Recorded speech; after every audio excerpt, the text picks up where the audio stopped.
This clip is brought to you by SaveWithConrad.com.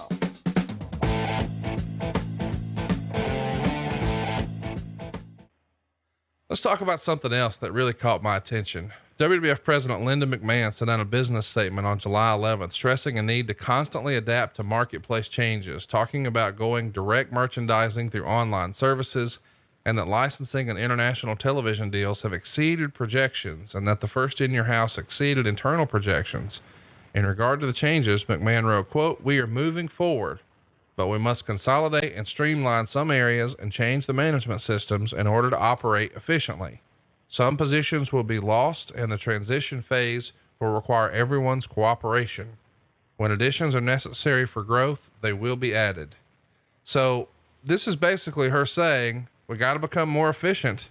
And that means some of you got to go, with the hope that, hey, when business picks up, you can come back. Do you think when those three names in particular that we mentioned, Steve, Rex, and Skip, do you think they left thinking, hey, maybe there's a chance to come back when business turns around? Or was this see you later, although that means never? I think actually Steve came back at some point. I thought so, because I remember seeing his name. It feels like later in the 90s. Yeah, but I think that they all thought that there's a possibility of coming back, but no promise.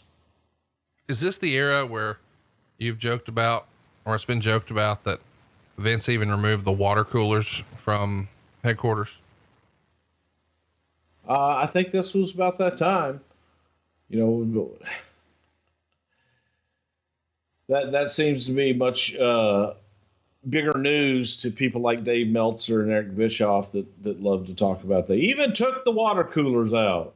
What year was it? You've told me before. I don't even think we were recording a show. We were just talking in real life about sort of the ebbs of WWF business and how sometimes it's great and sometimes it's not. Vince don't sell shit for nobody, blah, blah, blah. But there was a moment of frustration you told me about once where you said, I had to pull whatever number of millions out of my ass. When was that? I mean, that was right in this time. And it was tell the story for our listeners who've never heard it. Well, people think that Vince is this horrible human being that, whose middle name is Beelzebub, and that he just didn't care about people, didn't care about anything but the bottom line. And it was during a time we were not a publicly held company, and Vince and Linda privately held that company. And when the company's losing money, Vince was taking out of his own pocket while losing millions of dollars, and would make sure that everyone was paid each pay period out of his own ass, out of his own side, privately funding that. But his thing was, he wasn't going to miss a payday for people, because he had too many people that were depending on him. And that was a level of frustration that he just had to keep putting back into the company instead of just folding up shop and saying, okay, shit, we're losing too much money. I think Vince would have put every single penny he had in the company and mortgaged everything he owned and found ways to get loans to do it. But Vince didn't want to do that, didn't want to mortgage everything to the hilt and borrow a bunch of money. He wanted to make sure that he did it himself. So yeah, the money came out of his ass, and the money came from him specifically. So yeah, it was a major frustration. It's so remarkable. I mean, when you really think about it, imagine for a minute if Vince had said, okay, my financial advisors and all the people who help me manage my personal wealth have said that, this is not good for me. And I've had a conversation with my wife, and she's agreed that we need to just take our purse and go home, because they had built amassed an incredible personal wealth, but now the business is losing money. And so Vince is pulling money out of his own personal coffers, out of his personal investments, and funding the company with it because it's literally losing cash. And I think a lot of he probably could have gotten some advice from different folks to say, yes, you could cut X, Y, and Z, and maybe that would make it more palatable. But Vince, with this large sum of wealth you've accumulated for yourself, why are you fooling with this? Why don't you just go rest on your laurels a little bit and come up with a new idea in a few years, take a few years off?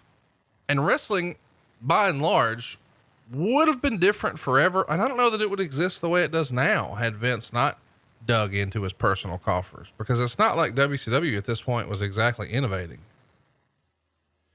No, but Vince had faith in what the hell, he wanted to do, and knew that he could do it. So, and passion for wrestling. I mean, I know that sometimes wrestling fans online will say, oh, Vince hates wrestling.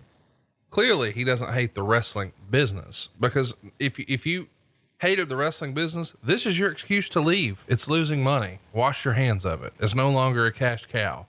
But to throw your own cash behind it tells me he has a passion for this. Well, without a doubt, he wouldn't be in it all this time if he didn't. Hey, it's Conrad Thompson. Thanks for checking out the podcast here on YouTube. Be sure to hit the subscribe button and the notifications bell so you get a notice anytime we upload some new content. And go save yourself some money right now. If you're in a 30-year loan or you have credit card debt, it's not a matter of if I can save you money. It's a matter of how much. Find out right now for free at SaveWithConrad.com.